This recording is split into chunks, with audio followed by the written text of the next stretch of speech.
Welcome to our channel पर नए हैं तो प्लीज़ चैनल को सब्सक्राइब करें। इस वीडियो में आपको बिहार सचिवालय सहायक के लिए टेस्ट चलाया जा रहा है, जिसमें आपको कितने 70 क्वेश्चन कराए जाएंगे विद करंट अफेयर्स है। ठीक है, 70 में करंट अफेयर्स रिलेटेड है। जो भी बच्चा इसमें से 60 के आसपास क्वेश्चन बना रहा है, यानी 60+1 यानी -1 यानी इसके आसपास बना रहा है, तो उसका GK GS बहुत अच्छा है। उसको बस 3 दिन एग्जाम में बचा हुआ है। जितना हो सके सेट प्रैक्टिस करें। और जो भी बच्चा इस पे चैनल पर नया है प्लीज़ चैनल को सब्सक्राइब करें, पूरा वीडियो देखें और टेस्ट को बनाएं, देखें कितना सही करते हैं। जो जितना सही कर रहे हैं उसको कमेंट बॉक्स में ज़रूर लिखें। ठीक है, चलिए देखते हैं पहला क्वेश्चन। और जो भी भाई चैनल पर नए हैं प्लीज़ चैनल को सब्सक्राइब कर लेना। पहला क्वेश्चन है कि निम्नलिखित में से कौन सा मिलान असत्य है का बात कर रहा है।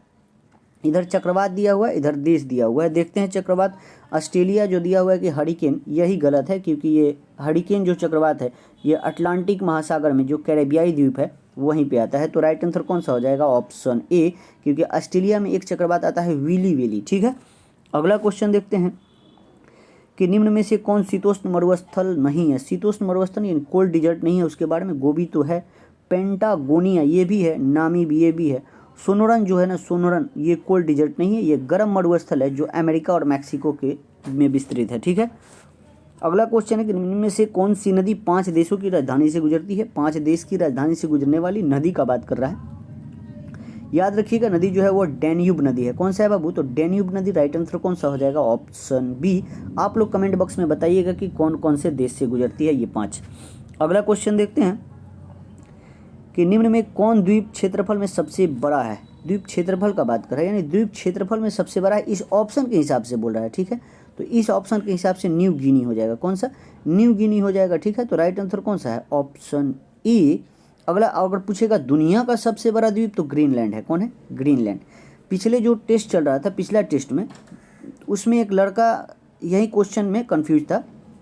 61 नंबर क्वेश्चन था, बोल रहा था 61 का सी होगा। और उस क्वेश्चन में दिया हुआ है कि दुनिया का नहीं, उस ऑप्शन में दिया हुआ था कि द्वीपीय समूह वाला देश कौन सा है सबसे बड़ा, तो इंडोनेशिया था ऑप्शन। और इंडोनेशिया हम बताया था, और उस लड़का को समझ में आया था कि दुनिया का सबसे बड़ा द्वीप पूछ रहा है, तो सबसे बड़ा द्वीप तो ग्रीनलैंड है, लेकिन द्वीपीय समूह बोलेगा तो इंडोनेशिया था। ठीक है, चलो राइट आंसर कौन सा हो जाएगा? New Guinea. अगला क्वेश्चन देखते हैं। अगला क्वेश्चन कह रहा है कि करेवा भू आकृति कहाँ पाई जाती है। कौन सी आकृति? करेवा भू आकृति का बात कर रहा है। तो याद रखिएगा ये कश्मीर हिमालय। कहाँ पे? कश्मीर हिमालय। राइट आंसर कौन सा हो जाएगा? Option D. अगला क्वेश्चन देखते हैं कि निम्न महासागरीय धाराओं में कौन सी प्रशांत महासागर से संबंधित नहीं है। प्रशांत महासागर से संबंधित इसमें से धारा नहीं है, उसके बारे में बात कर रहा है। तो याद रखिएगा ये तो कनारी जो है ना, ये एक ठंडी जलधारा है जो अटलांटिक महासागर से संबंधित है। किससे? अटलांटिक महासागर से। अगला क्वेश्चन देखते हैं कि भारतीय जनगणना 2011 के अनुसार बिहार का लिंगानुपात क्या है। यहाँ जनगणना 2011 से बिहार का लिंगानुपात पूछ रहा है। तो याद रखिएगा जो जनगणना पढ़ा होगा उसके लिए तो आसान है, क्योंकि 918 इसका आंसर हो जाएगा।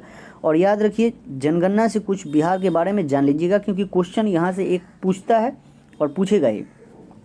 कुछ जान लेते हैं बिहार के जनगणना के बारे में हम लोग कुछ। याद रखिएगा बिहार का जो आपको जनगणना लिंगानुपात है वो 918 है। सर्वाधिक लिंगानुपात बोलेगा तो गोपालगंज, सबसे कम बोलेगा लिंगानुपात तो मुंगेर में है। ठीक है, अगर साक्षरता दर बोलेगा बिहार का तो 61.8%, यानी पूरा भारत में सबसे कम साक्षरता दर वाला राज्य जो है वो हमारा बिहार है। अगर बोलेगा सर्वाधिक साक्षरता दर वाला जिला बिहार का तो वो रोहतास है। कौन है? रोहतास। और सबसे कम बोलेगा तो पूर्णिया है। ठीक है, और सर्वाधिक महिला साक्षरता दर वाला जिला बोलेगा तो वही रोहतास है। और सबसे कम महिला साक्षरता दर वाला जिला बोलेगा तो वो सहरसा है। कौन है? सहरसा। चलिए देखते हैं। बोला कि निम्न में से कौन सी नदी गोदावरी की सहायक नदी नहीं है। गोदावरी की सहायक नदी का बात कर रहा है, जो कौन सा नहीं है दिया। पेन गंगा ये है, वेन गंगा ये भी है, इंद्रावती है, दूध गंगा जो है ना ये गोदावरी की सहायक नहीं है, क्योंकि ये कृष्ण नदी की सहायक है। ठीक है, तो राइट आंसर कौन सा हो जाएगा? Option D. अगला क्वेश्चन देखते हैं कि निम्नलिखित में से किस प्रकार के वन बिहार में नहीं पाए जाते हैं। बिहार कौन सा नहीं पाया जाता है इसके बारे में बात कर रहा है। देखो अर्ध पर्णपाती, सूक्ष्म पर्णपाती और तराई वन तो पाए जाते हैं, सदाबहार वन बिहार में नहीं पाया जाता है। तो राइट आंसर कौन सा हो जाएगा? Option D. अगला क्वेश्चन देखते हैं। अगला क्वेश्चन कह रहा है कि पुनपुन नदी गंगा में किस स्थान पर मिलती है। कौन नदी का बात कर रहा है? पुनपुन नदी का बात कर रहा है। पुनपुन नदी गंगा में फतुहा में मिलती है। कहाँ पे? गंगा में आके फतुहा जो पटना में ही है वहीं पे आकर ये गंगा में मिल जाती है। अगला क्वेश्चन देखते हैं हम लोग। अगला क्वेश्चन कह रहा है कि रागी के उत्पादन में प्रथम स्थान किस राज्य का है। किसके बारे में है, रागी के बारे में। रागी के बारे में तो याद रखिएगा ये बिहार ही है, ठीक है। राइट आंसर कौन सा हो जाएगा, ऑप्शन ए। रागी किसको कहते हैं, महुआ को कहते हैं। किसको बाबू, महुआ जो होता है ना उसको रागी भी कहा जाता है, ठीक है।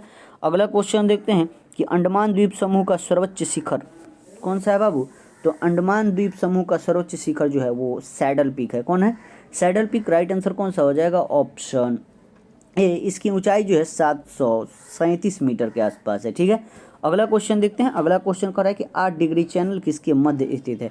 कितना डिग्री, 8 डिग्री का बात कर रहा है। तो 8 डिग्री जो है वो मालदीव और मिनिकॉय के बीच है। किसके बीच, मालदीव और मिनिकॉय। तो राइट आंसर कौन सा हो जाएगा, ऑप्शन ए। कुछ चैनल के बारे में हम लोग जान लेते हैं। 8 डिग्री तो जान लिए, 9 डिग्री चैनल अगर पूछेगा तो क्या बताओगे। 9 डिग्री चैनल लक्षद्वीप और मिनिकॉय, ठीक है। अगर 10 डिग्री चैनल पूछेगा तो 10 डिग्री पूछेगा तो लघु अंडमान और कार निकोबार के बीच है, ठीक है। डंकन पैसेज बोलेगा तो दक्षिण और छोटी अंडमान के बीच हिंद महासागर में स्थित है, ठीक है। एक जल डमरू मध्य। अगला क्वेश्चन देखते हैं कि रणजी ट्रॉफी 2022 का खिताब किस क्रिकेट टीम ने जीता है। बहुत अच्छा क्वेश्चन है। रणजी ट्रॉफी के बारे में पूछ रहा है, तो कौन जीता है बाबू, तो ये मध्य प्रदेश जीता है। तो राइट आंसर कौन सा हो जाएगा, ऑप्शन डी। अगला क्वेश्चन देखते हैं, और किसको हराया था, तो ये मुंबई को हराया था। अगला क्वेश्चन देखते हैं। अगला क्वेश्चन क्या कर रहा है कि निम्नलिखित में से किस बौद्ध भिक्षु के आग्रह पर महात्मा बुद्ध ने बुद्ध संघ में स्त्रियों को प्रवेश देना स्वीकार किया था। बहुत अच्छा क्वेश्चन है, याद रखिएगा, बौद्ध धर्म से संबंधित है। बोल रहा है किस बौद्ध भिक्षु के आग्रह पर, यानी अनुरोध करने पर महात्मा बुद्ध ने बौद्ध संघ में स्त्रियों को प्रवेश देने के लिए स्वीकार किए थे। तो याद रखिएगा आनंद, कौन, आनंद बौद्ध भिक्षु जो थे वही आग्रह किए थे महात्मा बुद्ध से कि बौद्ध संघ में स्त्रियों को भी लाया जाए, ठीक है। राइट आंसर कौन सा हो जाएगा, ऑप्शन बी। अगला क्वेश्चन देखते हैं कि महात्मा बुद्ध का जन्म कहाँ हुआ था। कहाँ हुआ था बाबू, आसान क्वेश्चन है। तो महात्मा बुद्ध का जन्म जो हुआ था वो लुम्बिनी में हुआ था, जो नेपाल में है, ठीक है। अगला क्वेश्चन देखते हैं। अगला क्वेश्चन, तुर्कान ए चहलगामी का निर्माण किसने किया था। चालीसा दल का बात कर रहा है। तो याद रखिएगा कौन किया था बाबू, इल्तुतमिश किया था। कौन, इल्तुतमिश। राइट आंसर कौन सा हो जाएगा, ऑप्शन बी। अगला क्वेश्चन देखते हैं कि मज उल बहरीन यानी 2 समुद्रों का संगम की रचना किसने की है। यहाँ पे रचना पूछ रहा है कि मज उल बहरीन की रचना किसने की है, इसी के बारे में क्वेश्चन है। तो किसने की है बाबू, तो ये दारा सिखो किया है। कौन, दारा सिखो। राइट आंसर कौन सा हो जाएगा, ऑप्शन सी। अगला क्वेश्चन देखते हैं कि बम्बई का वास्तविक संस्थापक कौन है। तो बम्बई का वास्तविक संस्थापक जो है वो गेराल्ड अंगियार है। कौन है, गेराल्ड अंगियार। राइट आंसर कौन सा हो जाएगा, ऑप्शन बी। अगला क्वेश्चन देखते हैं कि 1857 की क्रांति सर्वप्रथम कहाँ से प्रारंभ हुई थी। तो 1857 की क्रांति कहाँ से प्रारंभ हुआ था बाबू, आसान क्वेश्चन है ये, मेरठ से। कहाँ से, मेरठ से 10 मई को चालू हुआ था, यानी 10 मई 1857 को चालू हुआ था मेरठ से, ठीक है। अगला क्वेश्चन देखते हैं हम लोग, भारतीय राष्ट्रीय गीत वंदे मातरम के लेखक कौन है। भारतीय राष्ट्रीय गीत वंदे मातरम के लेखक कौन है बाबू, तो वंदे मातरम के लेखक जो है वो बंकिम चंद्र चटर्जी। राइट आंसर कौन सा हो जाएगा, ऑप्शन ए। ये आनंद मठ से लिया गया है। कहाँ से, आनंद मठ इनकी बुक है, उसी से वंदे मातरम गीत को लिया गया है। अगला क्वेश्चन देखते हैं कि भारत में आधुनिक शिक्षा प्रणाली का नींव किससे पड़ी है। आधुनिक शिक्षा प्रणाली का नींव भारत में किससे पड़ी है, इसके बारे में क्वेश्चन है। तो याद रखिएगा 1835 का मैकाले का जो समर्पण पत्र था उसी से। तो राइट आंसर कौन सा हो जाएगा, ऑप्शन सी। अगला क्वेश्चन है, आगरा शहर किस नदी के किनारे स्थित है। तो आगरा शहर किस नदी के किनारे स्थित है बाबू, तो ये यमुना नदी के किनारे है। कहाँ पे, यमुना नदी। राइट आंसर कौन सा हो जाएगा, ऑप्शन ई। अगला क्वेश्चन देखते हैं हम लोग कि न्यू इंडिया समाचार पत्र का प्रकाशन किसने किया है। किसके बारे में है, न्यू इंडिया के बारे में। तो न्यू इंडिया किनका है बाबू, तो याद रखिएगा ये एनी बेसेंट का है। किनका है, एनी बेसेंट ने ये न्यू इंडिया पत्रिका निकाला था। राइट आंसर कौन सा हो जाएगा, ऑप्शन भी। अगर यंग इंडिया बोलेगा ना तो यंग इंडिया महात्मा गांधी जी का था, ठीक है। अगला क्वेश्चन देखते हैं हम लोग। अगला क्वेश्चन कर कि भारतीय राष्ट्रीय कांग्रेस के 1885 में महासचिव कौन थे। 1885 में कांग्रेस का, 85 में ही कांग्रेस की स्थापना किया था और A.O. ह्यूम ने किया था और वही महासचिव बना था। तो राइट आंसर कौन सा हो जाएगा, ऑप्शन ई। अगला क्वेश्चन हम लोग देखते हैं बाबू। अगला क्वेश्चन क्या कह रहा है कि हाल ही में किस देश के पुरुष बैडमिंटन टीम ने बैंकॉक में फाइनल इंडोनेशिया को 3-0 से हराकर पहली बार थॉमस कप जीता है। तो ये हमारा देश जीता है, भारत। कौन जीता है, हमारा देश भारत जो है 3-0 से इंडोनेशिया को हराया है और ये थॉमस कप बैंकॉक में हुआ था, ठीक है। अगला क्वेश्चन देखते हैं कि मुद्रास्फीति के कारण किसको लाभ होता है। मुद्रास्फीति के कारण किसको लाभ होता है, इसके बारे में बात कर रहा है, यानी महंगाई के बारे में पूछ रहा है। मुद्रास्फीति के बारे में किसको लाभ होता है, तो याद रखिएगा ऋणी को होता है। किसको, रीनी को। राइट आंसर कौन सा हो जाएगा? Option D.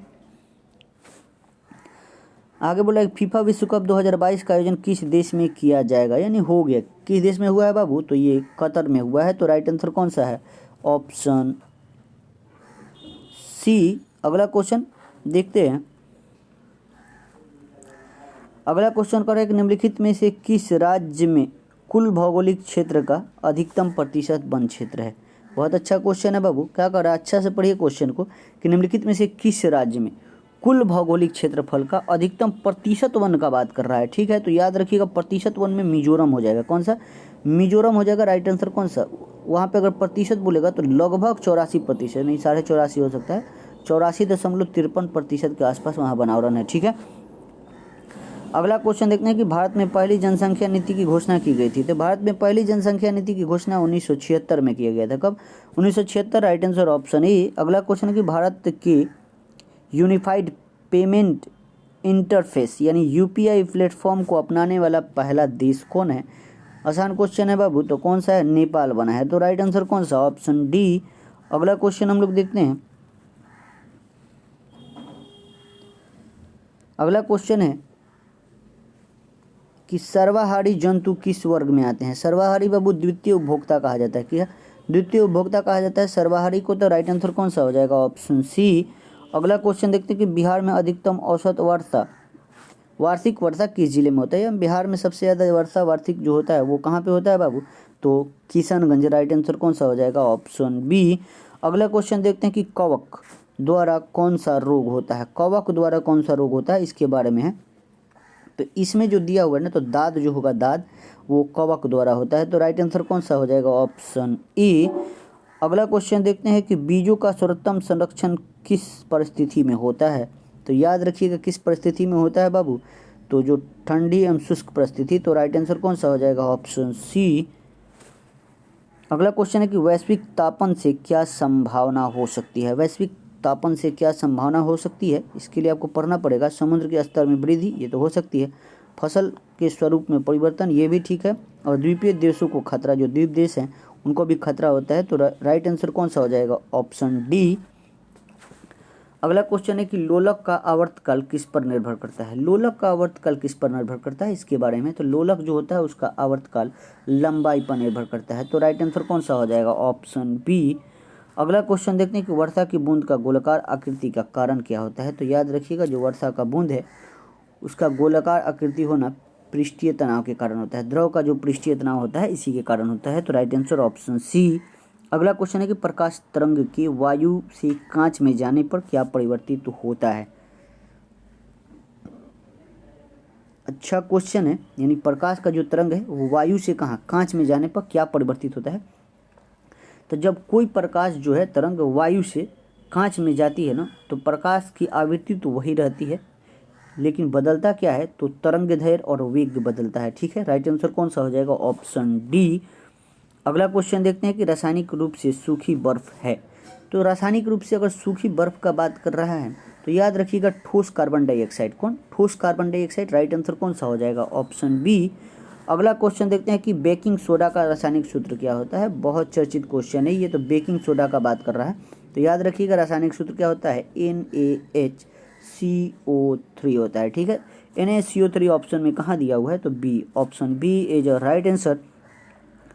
अगला क्वेश्चन है कि निम्नलिखित में से कौन एक अदिश राशि है? अदिश राशि कौन सी है इसके बारे में देख रहे हैं। तो पहले हम लोग अदिश राशि से पहले सदिश राशि निकाल सकते हैं। आसान है याद करना सदिश राशि। बल, वेग, ये सब क्या है? बल, वेग, संवेग जो है, और ये सब सदिश राशि है। तो संवेग, वेग और कोणीय संवेग ये सब सदिश है। द्रव्यमान जो है ये एक अदिश राशि है। तो राइट आंसर कौन सा हो जाएगा? Option C. अगला क्वेश्चन है कि निम्न में कौन स्तनपायी है? स्तनपायी कौन सा है इसके बारे में क्वेश्चन है। पढ़ते हैं चमगादड़, समुद्री गाय और समुद्री सिंह उपयुक्त सभी। तो राइट आंसर कौन सा हो जाएगा? उपयुक्त सभी जो हैं ये स्तनपायी हैं। तो राइट आंसर कौन? Option D. अगला क्वेश्चन देखते हैं। अगला क्वेश्चन कह रहा है कि निम्न में से कौन मांसाहारी कीट भक्षी पौधे हैं? मांसाहारी कीट भक्षी पौधे का बात कर रहा है। ठीक है, तो कौन सा है बाबू? तो याद रखिएगा इसमें हो जाएगा घटपर्णी। कौन? घटपर्णी। राइट आंसर कौन? Option E. अगला क्वेश्चन है अनुवांशिक के जनक के रूप में किसे जाना जाता है? आसान क्वेश्चन है। किसे जाना जाता है बाबू? तो ग्रेग जॉन मेंडल को। किनको? Greg John Mendel. Right answer option A. अगला क्वेश्चन है कि मनुष्य की खोपड़ी में कुल कितनी अस्थियां होती है? ये आसान क्वेश्चन है, जो भी बायोलॉजी पढ़ा हो वो बता सकता है। कुल कितनी होती है बाबू? 28। राइट आंसर कौन सा हो जाएगा? ऑप्शन ए 28 होती है, जिसमें से 8 अस्थियां जो होती है वो मस्तिष्क के चारों ओर मस्तिष्क का खोल बनाती है। शेष हड्डियां जो 14 होता है वो चेहरा में होता है, ठीक है। तथा शेष 6 को जो बचा हुआ है 6 वो वर्ण कर्ण अस्थियां होती है, ठीक है। अगला क्वेश्चन देखते हैं आपको। पैराडॉक्सिन किस विटामिन को कहा जाता है? पैराडॉक्सिन किसको कहा जाता है बाबू? तो पैराडॉक्सिन विटामिन B6 को कहा जाता है। किसको? विटामिन B6 को कहा जाता है, ठीक है। राइट आंसर कौन सा हो जाएगा? Option A. और इसकी कमी से आपको बाबू चर्म रोग जैसे बीमारी होता है, ठीक है। अगला क्वेश्चन देखते हैं कि यदि किसी लेंस का क्षमता 1 डायोप्टर है तो उसकी फोकस दूरी एवं लेंस की प्रकृति है। तो किसी भी लेंस का जो क्षमता है अगर 1 डायोप्टर दिया हुआ है तो उसकी फोकस दूरी और लेंस की जो प्रकृति होगी ना, याद रखिएगा वो 1 मीटर और उत्तल लेंस होगा, ठीक है। राइट आंसर कौन सा हो जाएगा? Option A. अगला क्वेश्चन देखते हैं। अगला क्वेश्चन की मूल्य संविधान में कितनी अनुसूचियाँ थी? अनुसूचियाँ का बात कर रहे हैं, मूल्य संविधान का बात कर रहे हैं। तो मूल्य संविधान में अनुसूचियाँ जो थी बाबू वो 8 था। कितना था? 8 था। और अभी बोलेगा भारतीय संविधान में कुल अनुसूचियाँ जो हैं वो 12 हैं, लेकिन मूल्य संविधान जब बना था उस समय 8 अनुसूचियाँ थी। तो राइट आंसर कौन सा हो जाएगा? Option B. कौन कौन सा शामिल किया गया ये जान सकते हैं आप लोग। पहला संविधान संशोधन 1951 के तहत 9वीं अनुसूची जोड़ा गया था, ठीक है। 10वीं अनुसूची का बात करेगा तो कब जोड़ा गया था बाबू? तो 10वीं अनुसूची जोड़ा गया था भारतीय संविधान में। 10वीं अनुसूची दल बदल जो विरोध आया था 52वां संविधान संशोधन के तहत 10वीं जोड़ा गया था। और 11वां बड़वा जो था वो 1992 में जोड़ा गया था, ठीक है। अगला क्वेश्चन देखते हैं। अगला क्वेश्चन कह रहा है कि निम्न में कौन सा मिलान असत्य है? असत्य मिलान का बात कर रहा है। कौन सा मिलान है देखते हैं बाबू। यहाँ पे दिया मौलिक अधिकार भाग 3 में, ठीक है। मौलिक कर्तव्य भाग 4 की ए, ठीक है। आपात उपबंध यहाँ भाग दिया हुआ है 20, जो गलत है। तो राइट आंसर कौन सा हो जाएगा? Option C. आप लोग बताइएगा आपात उपबंध किस भाग में दिया गया है, ठीक है। अगला क्वेश्चन देखते हैं।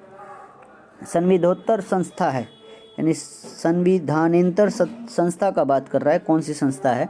तो याद रखिएगा मानवाधिकार आयोग जो हो जाएगा वो संविधानोत्तर संस्था है। तो राइट आंसर कौन सा हो जाएगा? Option A. अगला क्वेश्चन है कि निम्नलिखित में से कौन कैबिनेट मिशन का सदस्य नहीं है? कैबिनेट मिशन का सदस्य नहीं है का बात कर रहा है, ठीक है। जो कैबिनेट मिशन आया था 1946 में उसमें से सदस्य कौन सा? इसमें से नहीं है। याद रखिएगा पैथिक लॉरेंस था, स्टॉपेट क्रिप्स था, एबी अलेक्जेंडर था, विलियम लॉरेंस नहीं था, ठीक है। तो राइट आंसर कौन सा हो जाएगा? Option D. अगला क्वेश्चन देखते हैं कि संविधान के किस भाग को भारत के नागरिक का अधिकार पत्र मैग्ना कार्टा कहा जाता है? तो किसको कहा जाता है बाबू? भाग 3 को। किसको? भाग 3 को मैग्ना कार्टा कहा जाता है। इसमें अनुच्छेद बोलेगा तो अनुच्छेद 12 से लेकर 35 तक दिया गया है और मूल अधिकार जो है इसी में है और इसे भारतीय नागरिकों का मैग्ना कार्टा कहा जाता है, ठीक है। अगला क्वेश्चन हम लोग देखते हैं। अगला क्वेश्चन जो कह रहा है कि निम्नलिखित में से कौन सा चुनाव निर्वाचन आयोग द्वारा संपादित नहीं किया जाता है? तो कौन सा नहीं किया जाता है? लोकसभा तो करता ही है, राज्यसभा करता है, राष्ट्रपति का भी करता है, लेकिन स्थानीय निकाय का जो चुनाव होता है वो चुनाव आयोग नहीं करता है, ये राज्य चुनाव आयोग करता है, ठीक है। अगला क्वेश्चन देखते हैं कि भारतीय संविधान का सैद्धांतिक सलाहकार के रूप में किसे जाना जाता है? तो भारतीय संविधान के सैद्धांतिक सलाहकार के रूप में किसे जाना जाता था होना चाहिए, है का बात कर रहा है। तो याद रखिए किनको बाबू? तो BN राव को। किनको? BN राव। राइट आंसर कौन सा हो जाएगा? Option D. अगला क्वेश्चन देखते हैं हम लोग। अगला क्वेश्चन जो दिया हुआ है, अगला क्वेश्चन है कि भारत की संविधान सभा ने राष्ट्रीय ध्वज को सर्वप्रथम कब स्वीकार किया था? यहाँ पे डेट पूछ रहा है। तो राष्ट्रीय ध्वज को सर्वप्रथम बाबू याद रखिएगा 22 जुलाई 1947 को। 22 जुलाई 1947। राइट आंसर कौन सा हो जाएगा? Option C. अगला क्वेश्चन है कि राज्यसभा का गठन कब किया गया था? यहाँ राज्यसभा का बात कर रहे हैं। तो राज्यसभा का जो गठन हुआ था वो 3 अप्रैल 1952 को हुआ था, ठीक है। 3 अप्रैल 1952। राइट आंसर कौन सा हो जाएगा? Option B. अगला क्वेश्चन है कि राष्ट्रीय न्यायिक नियुक्ति आयोग की स्थापना संसद के किस संविधान संशोधन द्वारा किया गया? किसके बारे में? राष्ट्रीय न्यायिक नियुक्ति आयोग के बारे में। इसकी स्थापना संविधान के कौन से संविधान संशोधन के तहत किया गया है? तो याद रखिएगा 99वां संविधान संशोधन 2014। राइट आंसर कौन सा हो जाएगा? Option B. अगला क्वेश्चन देखते हैं कि स्वस्थान्य क्या है? स्वस्थान्य क्या है इसके बारे में क्वेश्चन है।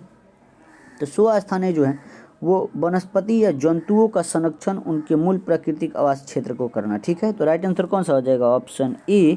अगला क्वेश्चन है कि भारतीय संसद में अस्थायी समिति की प्रणाली विकसित की थी। तो भारतीय संसद में अस्थायी समिति की प्रणाली विकसित की थी, इसके बारे में क्वेश्चन है कब, तो 1983 में। कब? 1983। राइट आंसर जो हो जाएगा ऑप्शन डी। अगला क्वेश्चन है कि ग्रीन पीस क्या है।